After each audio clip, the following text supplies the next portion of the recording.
I see you. Yeah, how we doing tonight? Are we excited to be a color culture? Yeah! I can't hear you. Are we excited to be a color culture? Yeah! All right. Okay, so my piece is very sensitive. So I require you to be open-minded. How many remember the R. Kelly song, I Believe I Can Fly? We all remember it, right? So I'm about to flip that upside down. So pay attention. I hope your phone's on. I hope I don't finish your space because of this little intro. Cool. I opened up my coloring book. My history book. It's a fiction classic filled with black and white characters. Literally. I needed to find out exactly how peace was formed, how norms were forged by men that bleed red and poop green, yet choke others till they turn blue. Or maybe maroon because the thickness of blood mixed with the grayness of hair and shades of brown turns dark, the colors so passionately bright. And yet they would beat them pale to purple and instill fear into them, and the excrement scene is yellow, slight green, with hints of orange. And funeral services were performed on ships with the throwing of bodies into the ocean, mixed deep blue with dark red, and then them landing at the bottom of its bed would explain why violent tsunamis, hurricanes, and earthquakes are named after the mothers that lost their children. You see, green. Green is the birthright of nature, reminding us that when something comes to an end, life is the beginning from it. Such a cycle. You see, God has this brilliant palette in which all colors of the spectrum spun are brought to white, but he separates it to remind us that perfections in a mess are required for the mosaic of diversity. Because each stroke of genius is met with the stroke of its engineer. He plucks a fingernail with his teeth and uses it as a brush to paint into nature its greenery, into the sky the reflection of the sea, and into the deep the reflection of the sky. And when you turn it all upside down, you realize that astronomy may not just be the study of space, but really the study of the reflection of the sea. And so, to fly, I can, and to swim, I believe. Have you ever considered the rainbow that resides behind your eyes when you are dizzy? That's precisely what I did with this piece. But you need to play it back or put it on repeat because there are so many layers to get.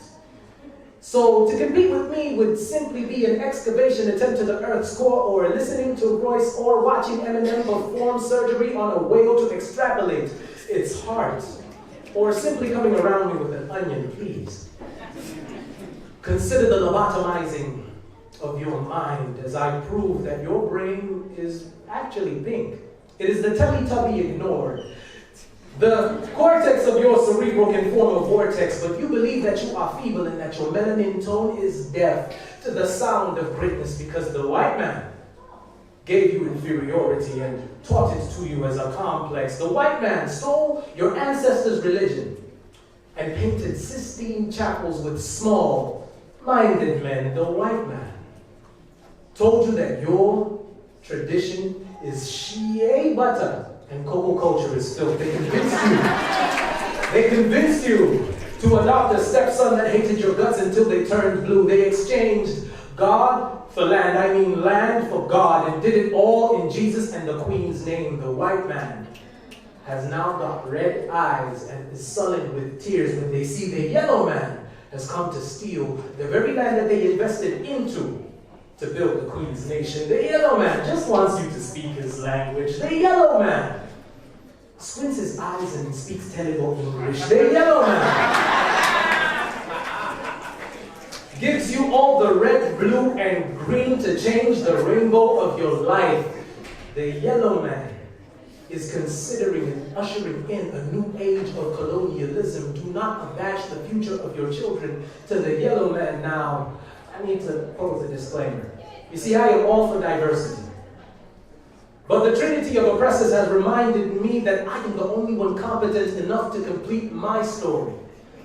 Because 3 times over have the white men of old killed, stolen, and raped my culture and tried to blindfold me to their dealings. 2 and twice over have the yellow men given me money to turn a blindsided eye to their silent gentrification. Once and one have my own people, the black man, oppressed their own. Tribal constructs of denomination kill the depressed and grant them anxiety. But when you speak out on these things, you are said to be demon possessed. But if I am a child of God, I can never be possessed. So what exactly is leading my people to suicide when the enemy can't even whisper to you, die? And so, renewing of the mind is helpful to get rid of such a history. You see, confessing mental health should never be dismissive. It is not a white people problem, it's an everybody problem. Weak minds do not decide to die. It is strong, tired ones that do. Bloodshot eyes with brown pupils look at the world with a black view. And when you consider that the rainbow of life is supposed to be rich with promise, you realize that Technicolor is usually used to dim it, to strain your vision. Because when the promise dies, so do you. So reads a chapter of my coloring book. Thank you.